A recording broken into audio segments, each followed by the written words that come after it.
pair of lawmakers introduces the Parent Accountability Act. Chris Barnett has full details. Hafide friends, thanks so much for watching and for streaming us. I'm Jason Salas, and these are tonight's top stories. Well, the president, it seems, could sign an emergency funding bill to fight coronavirus as soon as tomorrow. The U.S. Senate passed the more than $8 billion bill today. Here's more with the latest with a race to respond. House Speaker Nancy Pelosi signed the $8.3 billion funding bill to help fight and contain the coronavirus after the Senate overwhelmingly approved it. The yeas are 96, the nays are 1. The bill includes more than $2 billion to help federal, state, and local governments prevent, prepare, and respond to the crisis, and $3 billion to develop vaccines and test kits. The Trump administration dispatched health officials to the Hill for a briefing with lawmakers. By the end of the week, we believe we'll have shipped enough for 75,000 people to be tested. Some Democrats, like Washington Senator Patty Murray, whose state has been hardest hit by the outbreak, said they still have questions. What is the truth? They sent tests out, then they didn't work. They told us there would be millions of them. There are not. A House committee has launched an investigation into the Trump administration's handling of the outbreak. Meanwhile, Speaker Pelosi has said she wants an after-action review to help the government be better prepared for the next public health crisis. Mike, welcome to... Vice President Mike Pence, who's heading up the administration's response to the outbreak, visited 3M, a company that makes face masks and hand sanitizer. We don't have enough tests today to meet what we anticipate will be the demand going forward. Pence announced Wednesday that costs of coronavirus tests will be covered by all private insurers, as well as Medicare and Medicaid. The vice president's flown to Washington State to meet with officials there. Well, with the local perspective on this story, the governor is appealing for the medical community's support, not just for the coronavirus threat, but also the overall improvement of local health care. In a well-attended speech last night hosted by the Guam Medical Association, Lulian Guerrero laid out the plans to keep out coronavirus and to build the island a new hospital. Nestor DeCanto was there and has this report. The governor began by updating the Medical Association members on her administration's COVID-19 response. They just completed a multi-stakeholder review of the pandemic response plan with revisions to be reported out next week. Coronavirus test kits are on the way, and the public health laboratory equipment has been recalibrated to read them. Thermal scanners are on order to check arriving passengers, and in the meantime, GPA has loaned 4 of their heat detection machines, and they've recruited local nurses for on-call duty, and they'll be on standby as early as next week. The governor says she's not ready to declare a public health emergency, but if she did... I have authority to take money, I have authority to take property, I have authority to move personnel wherever I feel they are needed to be. So yes, we would have to, basically you have no say.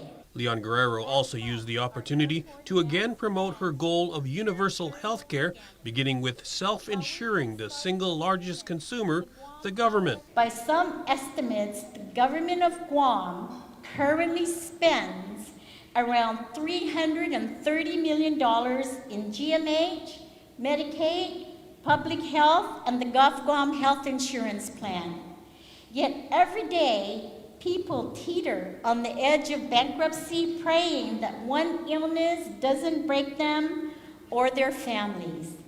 I know that it will require study, private sector ingenuity, and community courage, but together we will get it done. And finally, the governor addressed the long deteriorating conditions at GMH.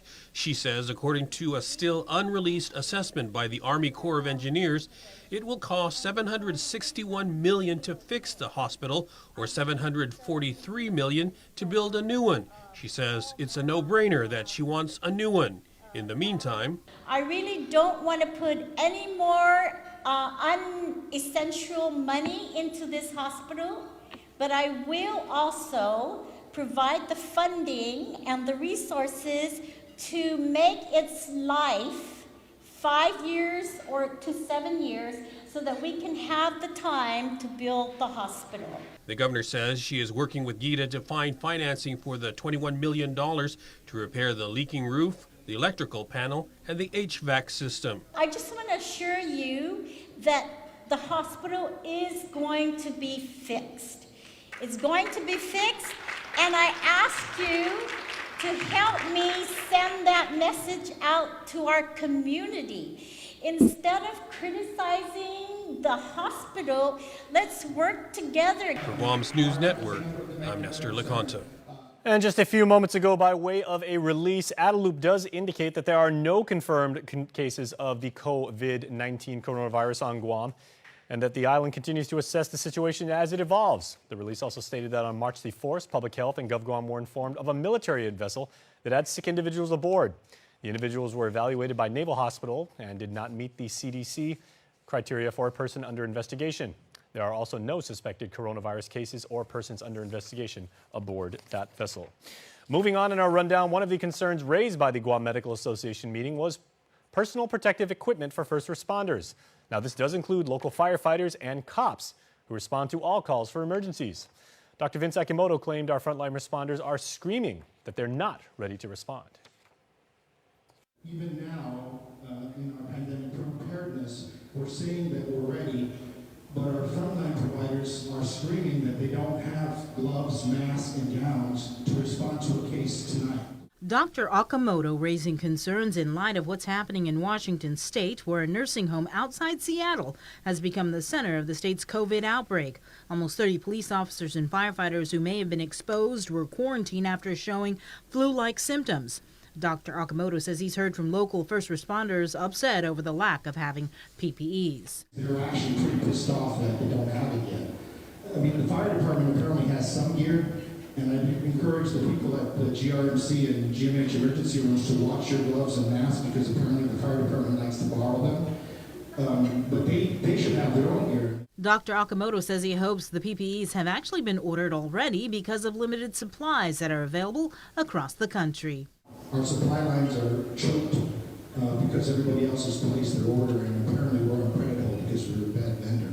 The governor, during the GMA forum, responded she hadn't heard of any complaints. First responders, I have not heard from Chief Ignacio, I have not heard from Dan Stone that they don't have the protective gear that they need, at least masks and gloves. I do know that they had an issue with N95, but we've corrected that. And we've gone in there and fitted all the first responders for N95, and we are providing them with N95. So rest assured that as a responsible governor, that I will provide the necessary protective gear to protect our healthcare professionals. According to CDC's COVID-19 guidelines, recommended PPEs include a single pair of disposable patient examination gloves, disposable isolation gown, respiratory protection such as N95 or higher, eye protection such as goggles, or disposable face shields. Reporting for Guam's News Network, I'm Sabrina Salas, Matsanani. Now, shutting down the local school system could be an option in the event of a public health emergency like coronavirus. That possibility was discussed at a meeting today by GWU officials. Board member John Birch points out that the virus-hit countries like Italy and Japan have called for the closure of schools to prevent infections there from spreading. And I hope we do not have to go to this extreme, but it is reality that we may soon be faced with. And according to Nancy Messiner, who's the director of the CDC, National Center for Immunization and Respiratory Diseases, school closures would be one of the most effective measures local governments can make to mitigate the spread of the virus. Superintendent John Fernandez went over the different options of an emergency response plan and continuity of operations strategy. The scenario includes surveillance and monitoring of possible infections by school nurses, quarantine and isolation as mandated by public health, and a state of emergency shutdown as ordered by the governor. It's hygiene, right? A lot of what we've been doing is working to keep our community informed, working with other agencies to ensure that we're monitoring and we're accessing the proper information, and getting that out to our community, coordinating with other government agencies so that we're preparing in tandem, so that when we're ready to move forward with any initiative, we understand our roles. The group also discussed existing policy authorizing the superintendent to act in a specific emergency when no board guidelines exist. The superintendent is still required to report immediately at the next board meeting if that power should be exercised. Well, we do have more from Brandes Acosta's trial as another case agent assigned to the investigation into the murder of teenager Tamika Nauta came forward. Detective Eric Mondia testified today, describing gruesome details of the crime scene through the CSI photos from the 2018 incident. Mondia said when he interviewed Brandon Acosta, he repeatedly said he did not commit the crime, but never specified what crime. He did, however, admit to burglarizing the KUAM residence in Dededo. He said he went across the street, he went into this room, and it was pitch black, it was dark, and something startled him. And then his next response was, it was a mistake. Acosta, as you're now well aware, is on trial for aggravated murder, criminal sexual conduct, burglary, and home invasion with a special allegation for using a deadly weapon. He's accused of raping and then killing 15-year-old Tamika Nauta. Mondia was the sole witness to testify during trial this afternoon. Trial continues next week on Monday. Also tonight, nearly a year and numerous defense counsels later, Dexter Wilton Long finally entered the guilty plea that he's insisted since arraignment. Adriana Cotero has more. It's just that it's a relief now because we know what will happen. Dexter Wilton Long's wife, Vivian, and their daughter, Joy, walked out of district court this morning saying they feel relieved. Long was indicted in May of last year for possession of 50 or more grams of meth with intent to distribute. Vivian and Joy have attended all of Long's court hearings, and since the beginning, Long has wanted to enter a guilty plea. He has written letters addressed to Chief Judge Francis Tidinko Gatewood, begging the court to allow him to take responsibility.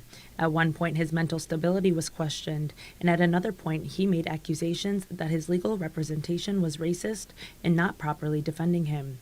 Throughout the course, various defense counsels withdrew themselves from his case, and it was not until today Long was finally able to tell the court, quote, "I plead guilty, Your Honor," end quote.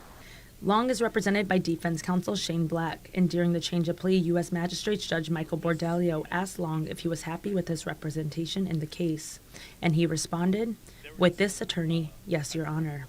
As stated in court, according to the agreement, Long faces a minimum of 10 years of imprisonment and a supervised release term of at least 5 years, although if he violates the release, then he will serve a max life sentence. As we've reported, Long was on pretrial release when he violated his conditions and was placed back in custody. Since that arrest, Long has had nearly 3 potential third-party custodians come forward that were ultimately denied by the court. And following his guilty plea, Attorney Black argues again for his client's release. Black argues that Long has now accepted responsibility and is not a flight risk since his passport has been confiscated. Further, Black told the court that it's not the same situation as the last time he was on release, stating Long was previously on drugs and now has been in jail for months and has dried out. The government opposed his release. The court is taking the matter under advisement. As for Vivian and Joy, they are hopeful to be with Long one last time before he serves his time. We're just hoping to release him to have some time with us. Sentencing was scheduled for May 9th. Reporting for Guam's News Network, I'm Adriana Cotero. Thanks, Adriana. In other island news headlines, 2 more minors were taken into custody relative to that assault captured on video and shared across social media. On Tuesday, 17-year-old Haven French and 2 15-year-olds were charged with aggravated assault and assault, with French being tried as an adult with an additional charge of possession and use of a deadly weapon. Taken into custody was a 16-year-old female who's been charged with criminal facilitation and guilt established by complicity, and a 17-year-old boy for assault and guilt established by complicity. Both will appear in the Superior Court of Guam's Family Court, and they were released to their parents. They are students at Tizen High. Please stay tuned. Prime Time continues right after this. Stay with us. At the mall, as you enjoy your shopping, dining, or entertainment, you could also win 3 great cars from Atkins Kroll and thousands of prizes in Micronesia Mall's Cars, Prizes, and Getaways game. Present your mall receipts and have a chance to win the renowned performance Chevrolet Camaro, the unapologetic rugged Toyota 4Runner, or the head-turning Lexus ES350 Luxury. Getaways to Manila, courtesy of Philippine Airlines, plus prizes from Foot Locker and Burger King. The more you shop, the more chance to win in Micronesia Mall's Cars, Prizes, and Getaways game. It makes myself and it makes my team members very proud to work for an organization that has been on island for many years with its focus on reliability, dependability, and commitment to the communities that they operate in. Matson's a great corporate citizen to the community.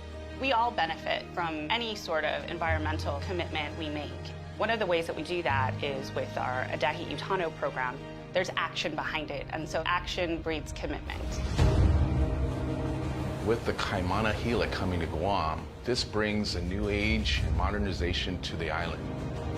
It's exciting for me because it's a brand new ship and we can carry more freight into the islands. It just shows growth for Guam and Micronesia. Matson would be nothing without its customers, and we hope to continue to serve you for decades to come.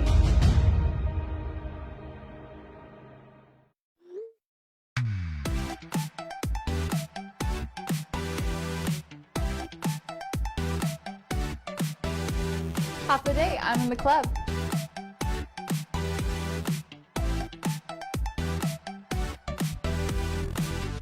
Half a day, welcome to Two Lovers Point. Half a day, I'm in the club.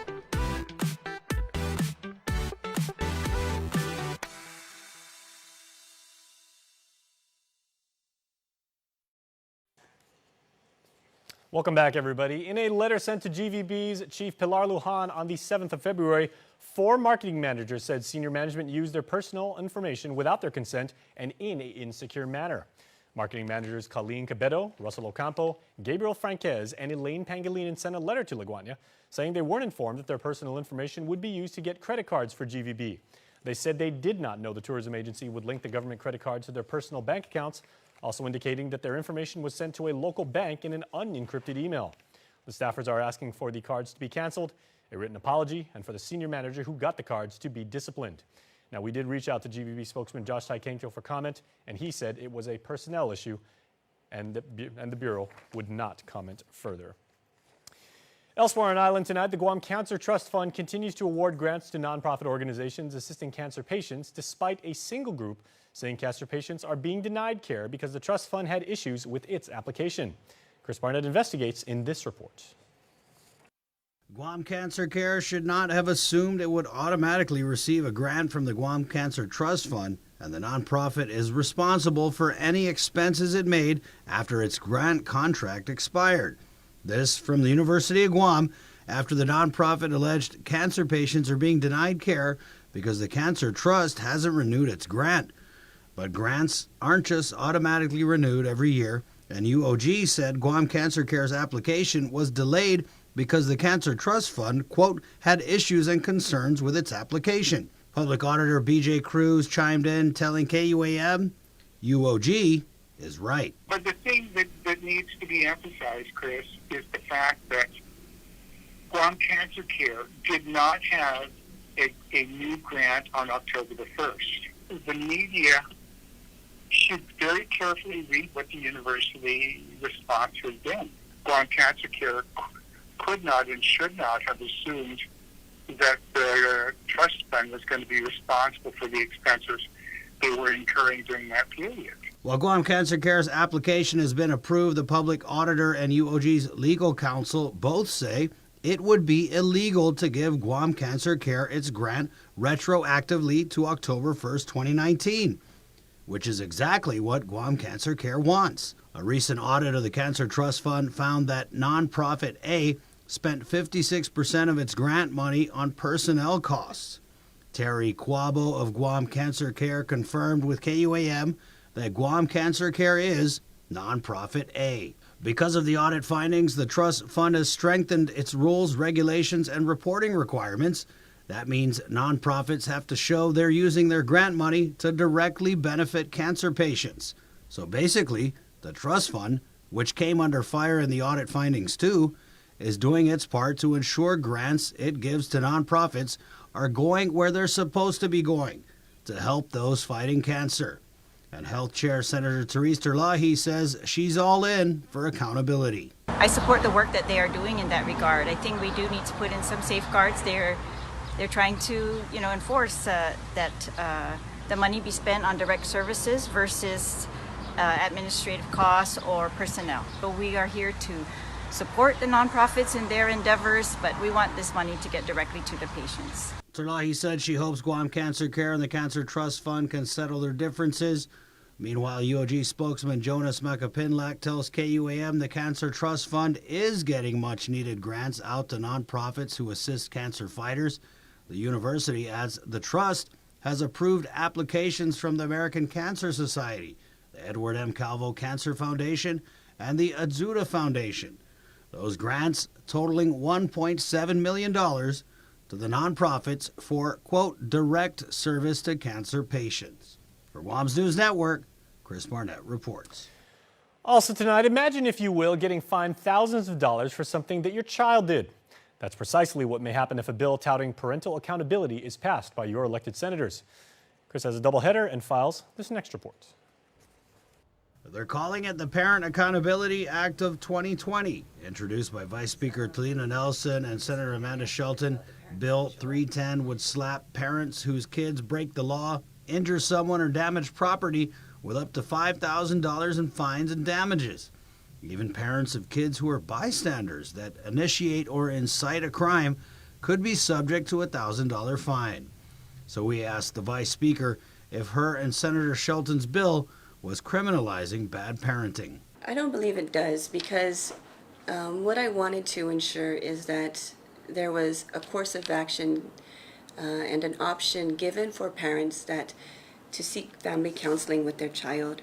And if they seek family counseling with their child, then this option or these fines can be waived. The measure says parents of children who engage in misconduct like graffiti, shoplifting, or any, quote, willful or malicious act will not only be liable for paying for the cost of damages to property, but they'll also be on the hook for up to $5,000 in damages for victims to cover medical or therapeutic care costs.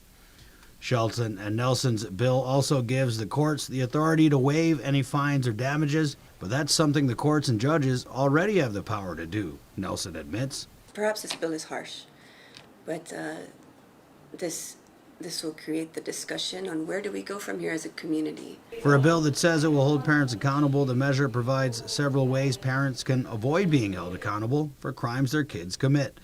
If a parent reports any criminal act their child commits, makes a reasonable effort to restrain the wrongdoer, or if a parent or guardian makes a reasonable effort to supervise and direct their child, or if a parent seeks the help of school authorities or a therapist.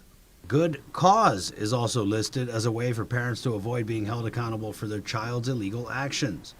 We asked Nelson what advice she has for the island's parents. I'm not in the position to give advice to parenting. I just know that there's suffering in the family, and I know that we need to help each other as a community. Meanwhile, a law holding parents accountable is already on the books. Former Senator Tony Atta's Bill 149 was signed into law by Governor Eddie Calvo.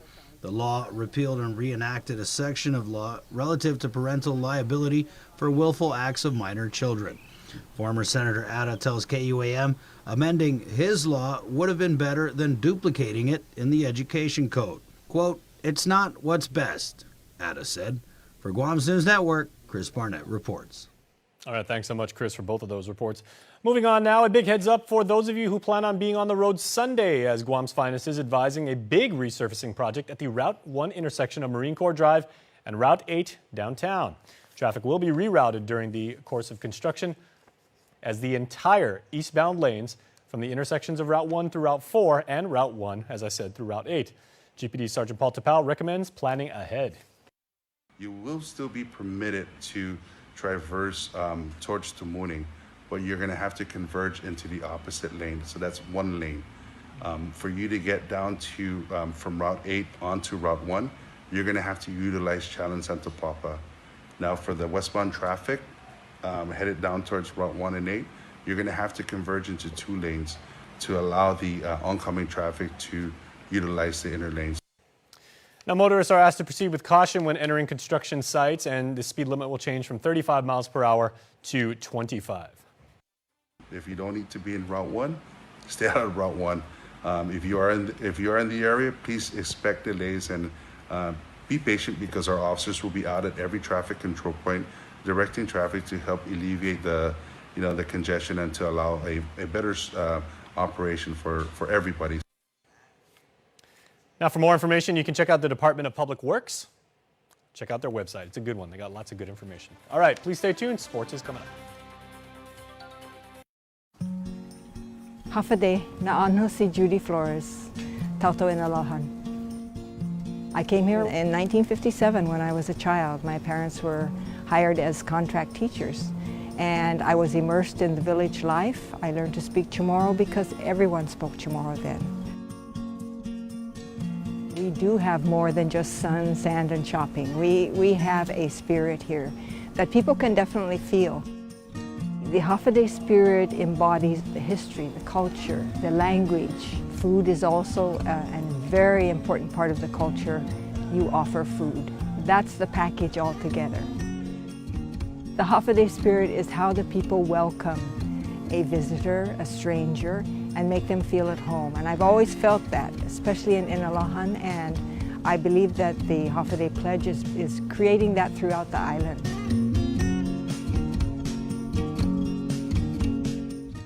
It's a celebration at Cars Plus Guam. During our Jeep celebration event, receive up to $2,000 off on the all-new 2020 Jeep Gladiator, the most capable off-road mid-size pickup truck. Customize your Gladiator the way you want it. Call 477-7807 or visit our website and get pre-approved online at carsplusguam.com today. My family is on whole home Wi-Fi powered by Plume. Since we installed the Docomo whole home Wi-Fi, what did you guys notice about it? When you pull up the driveway, it automatically connects, and I don't have to get out of my car right away and come upstairs to go on my phone. My favorite thing is that it doesn't buffer when I'm watching YouTube. My favorite thing is that when Addie calls now, there's no lag. Like before, it used to be where I couldn't see her sometimes and I have to hang up and then call her back, and now I don't have to do that. You know what's a good thing too is that when you come over to visit, I could give you your own password. I can assign a time limit so that I can say that you can only be on it for 1 hour, so that means you won't get in trouble from your mom. And then you can go home. The thing that I love the most is that I can freeze the internet for periods of time so that we can enjoy dinner time like this. Why are you rolling your eyes? So I'll turn it back on after dinner. Whole home Wi-Fi powered by Plume. Docomo Pacific, better together.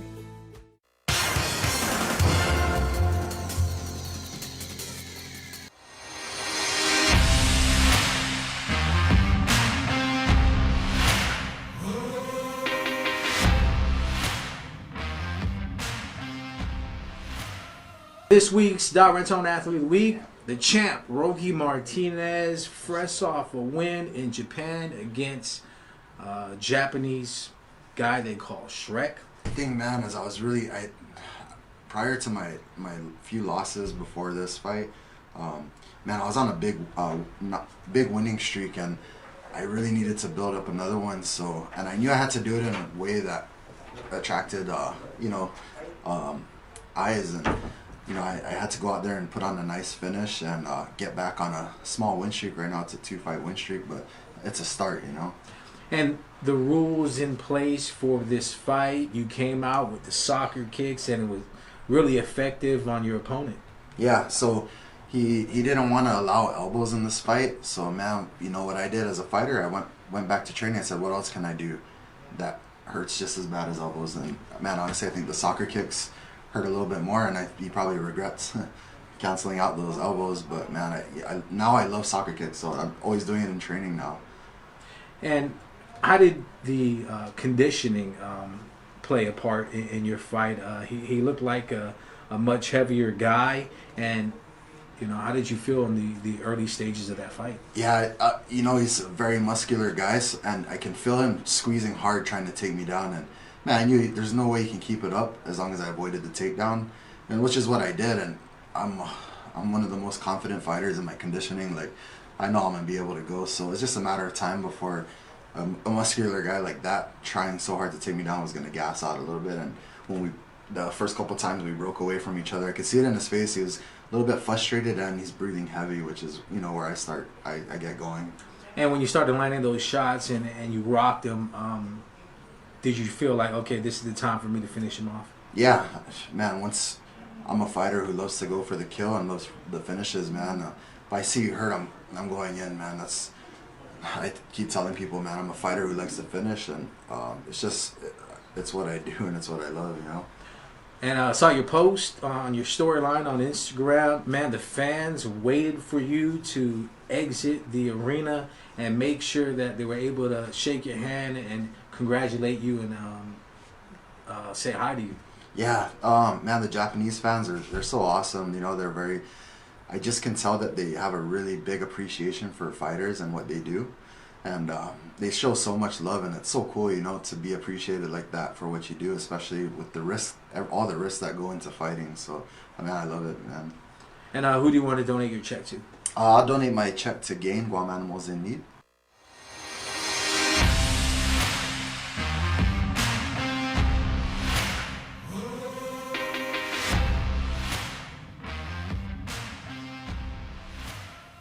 The ISA Basketball League played their semifinals last night at the JFK and Ukuru Gym. The Bulldogs defeated the GW Geckos 96-56. Big statement game for the Bulldogs, who finished the season in first place with a 12-2 record, including interleague play.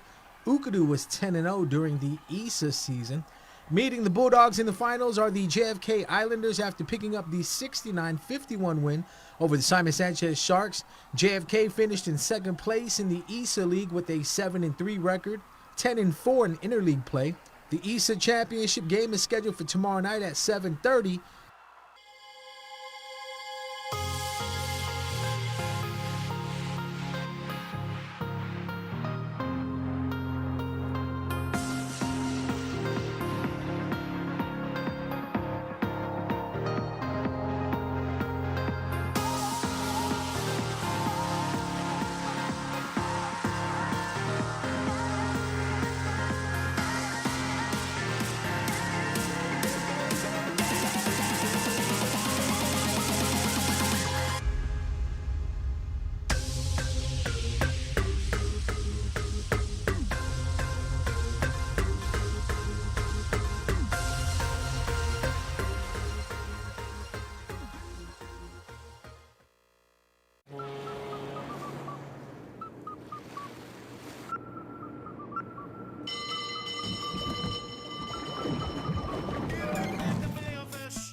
Try double filet sandwich for double the flavor. Just in time for Lent for a limited time. Served all day. Guam's auto appearance specialist, Elegant Reflections, has been providing the automotive industry with professional detailing and car care products at its highest quality, from complete detailing, full interior detailing, exterior detailing, headlamp restoration, hand washing, seat and carpet shampoo, engine degreasing, undercarriage cleaning, paint sealant, fabric protection, paint oxidation removal, and so much more. Visit us at our new location. Call 646-5555 for an appointment. Elegant Reflections, Guam's auto appearance specialist, over 20 years of experience. The people of Guam once again have the power to shape our island's future for the good of the entire community. The 2020 Census of Guam is an island-wide population count. A snapshot of Guam that happens just once every 10 years. A census worker will ask you a number of questions.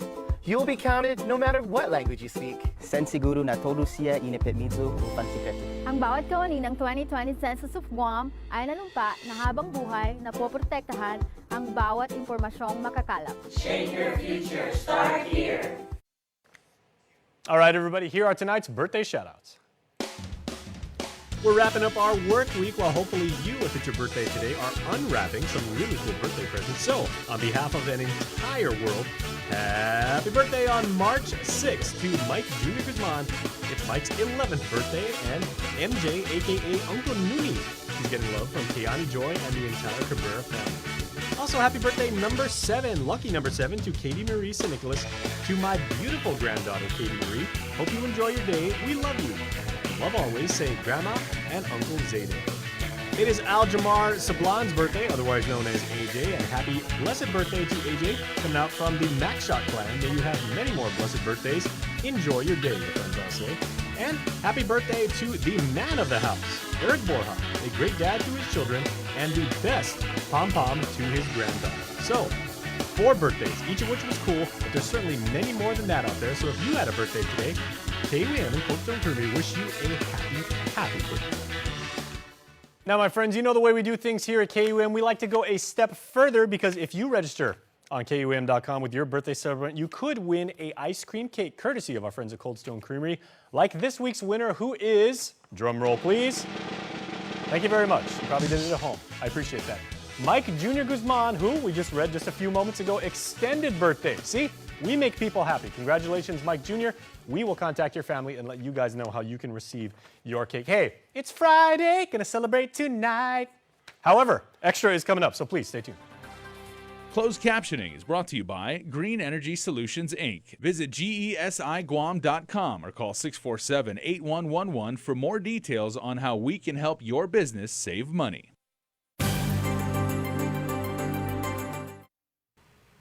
Half a day, everybody. I'm Jason Salas. Thank you so much for checking out KUAM News Extra. We are starting right off by giving you awesome information about a really awesome organization here on Guam, the National Association of Social Workers. I have Lavelle and Evita here, and we are going to talk about a conference you guys have, a call for papers. I believe there's maybe even a car wash, a bake sale, you know, knitting wool and everything. Social workers do a little bit of everything, Lavelle. Yes. Yeah, it is a profession that I have infinite respect for. Thank you. Okay, so I'm interested in call for papers because those are always really, really fun, and they always signal that there will be a conference when the papers will be presented at some point. So you see them all the time on LinkedIn. People say if you have research and everything. So who actually is applicable to submit their papers? So all professionals, policymakers in our community. So we actually already completed our call for papers because our conference is already scheduled for next week, which is on March 12, 13, and 14. 12, 13 our two-day conference, and 14 will be our award ceremony banquet. So this year's conference title is Social Work Leading Pathways Towards Social Health. It's okay if you look at the paper for that because it's a long title. Yeah, and health is actually an acronym for having every age live and think healthier. So yeah, we're talking a lot about like social health and integrating it with social issues in our community and things like that. Very interesting. So Ovita, this is a really good time to be a social worker. First of all, how many members are in the local chapter? Because I know when I was going to UOG, social work was always that one place where you look in and there's a whole bunch of people. They look like they were having a really good time in typically in a circle talking about really interesting issues. It's a small group, though. We have over 100, almost 120 social workers, members within our organization. And it has really been increasing. And that also goes with the fact that our cohorts, we're graduating more social workers this year. That's good to hear. In the last 3 years. So it's really amazing. So Guam is really going to be, there's going to be an influx. We're never going to have a lack of social workers, which is what I'm really pleased to hear. And social workers on Guam do almost everything. I mean, you guys do case management, you guys do assessment, you guys do counseling. It's everything from birth to end of life. Oh, there you go. Okay, so the whole spectrum. Seeing as how now the papers are in and everything like that, and I like the fact that it's not just okay. Well, I have a bachelor's degree, a master's, whatever in social work. You're probably going to get a great range and variety of perspectives, correct? Absolutely. So in our two-day conference, we have the first day, our keynote speaker will be Dr. Tressa Diaz. She's a professor at University of Guam. Also my cousin. Wow. She taught me how to play basketball. Actually. Awesome. Next time you see Dr. Diaz, ask her about her jump shot. She's really, really good. Shout out, Tressa. Definitely. And our day two will be with Dr. Kirk Bellis. And then we have a child psychologist. Yes, correct. And we have a variety of panelists that will come together. We have breakout sessions that will talk about grief, homelessness, all the social issues that we face. And especially with, as social workers, we have to be able to be equipped with the skills in order to help our clients, the individuals, and the community as well. Yeah. Evita, how has the practice of social work changed over the years? Because the fundamentals remain, obviously. It's dedicating to helping people, making sure that everyone lives healthy, productive lives. And as Guamanians, we always want to give back and help the community that helped us. But with technology, with everybody trying to streamline everything and make everything efficient, like how has the practice changed? I believe it's with technology. A lot of that has really come into play. Now they have telemedicine, telehealth, virtual. They even have the ones where you can even call in your therapist through, and they do that a lot in Hawaii as well because of the long distance. So it has really evolved. That's why when we're looking for social workers, we really need to make sure that they really are in the profession because they're passionate. Because we really can't say that it's because of the money, because it's not. But and very often it is a thankless profession. Right? Oftentimes it is, but I think at the end of the day, you go back and say, I did my best, I tried, and I'm going to empower, I'm going to continue giving hope. I think that is an important distinction to make, because very often it's not a profession where you win every single time, and that's just the honest of it. You deal with like a lot of hospice cases, obviously, and it's real heartbreaking stuff. As a social worker, you need to really prepare yourself, because you are going to get frustrated out in the field. Don't think that it's everything is going to be cut and dry. You need to be able to know where to go, and if you can't do it, or you need to find the resources to help, and don't be afraid to ask for help. Because burnout, and that's really one of the thing about health. Even social workers get burnt out. So we really, I'm glad that this year's conference is really going to focus on health and how we can help each other, because you can't help others if you're in a bad situation yourself. So how do you keep yourself going, and how do you stay sharp, and make sure that you have a positive mental attitude, an objective perspective, when you're working on such a wide range of cases?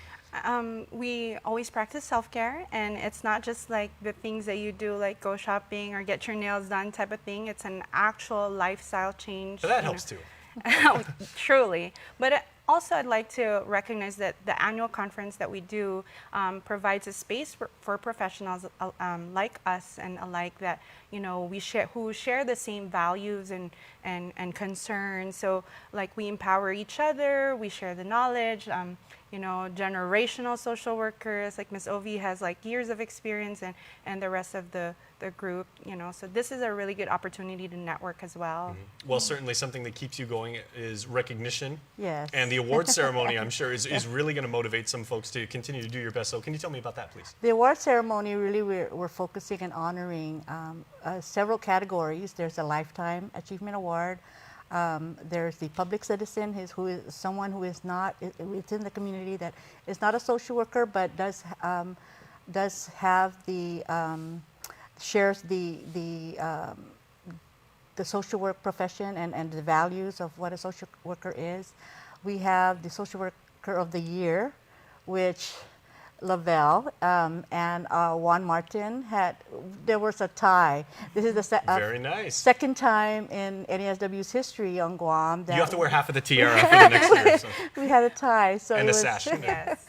And then we have the Social Work Student of the Year, and then the last award is given to the Exemplary Service Provider. Okay, we'll tell you what, we don't want to give everything away because we want to make sure people can go to the conference. So are there any tickets left, and how can people register, real quick? They can just email naswgu@gmail.com for registration, but we are actually closed for registration, but if they absolutely have to, can email that for inquiries and stuff. Maybe like your cousin's there, you got a friend or classmate, can pull some strings and everything. Thank you very much. The deadline's tomorrow. Okay, get it done, everybody. Don't do tomorrow time. Get all right. it in, All right. yes. Please say hi to my cousin, Dr. Diaz, in acting. Will do. She's a wonderful speaker. Thank you so much for having us. All right, and please stay tuned. We are back after this.